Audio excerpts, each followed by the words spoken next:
ni moja, goma rangu harisire maroja. Saka ndatiri Katoria, natoka nengoma tunorira.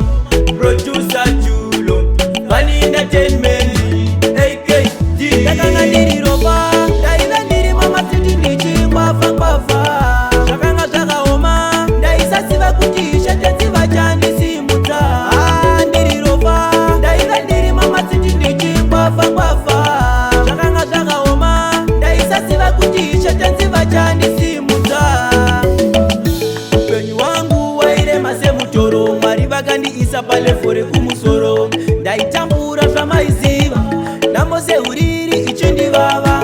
Ndaingwashanda everyday, zvinhu zvakaoma zvakasunga plane. Jaja vakandivhurira yangu we, nyangwe chingwa ndava kutotenga neyanga ndiropa. Ndaiva ndiri mamatiti nichingwafa ngwafa. Zvakanga zvakaoma, ndaisasiva kuti ishe tenziva chandisimudza.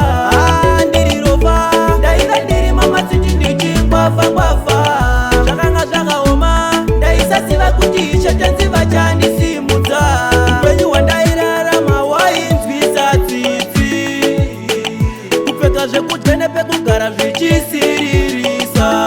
Ndakakurira munamo, ndaingwashanda kasiku nesikati. Dzimwe nguva ini ndisingavati, ndichiti Mwari muchandiwonawo rini. Mirira nguva ndikadakanga zvikari. Ndaiva ndiri mamatiti nichingwafa ngwafa. Zvakanga zvakaoma, ndaisasiva kuti ishe tenziva chandisimudza. Ndiri ropa, ndaiva ndiri mamatiti nichingwafa ngwafa. Zvakanga zvakaoma, ndaisasiva kuti ishe tenziva chandisimudza. Upenyu wangu wairema semutoro, Mwari vakandiisa pale fore kumusoro. Ndaitambura zvamaiziva, namose uriri ichindivava. Ndaingwashanda everyday, zvinhu zvakaoma zvakasunga plane.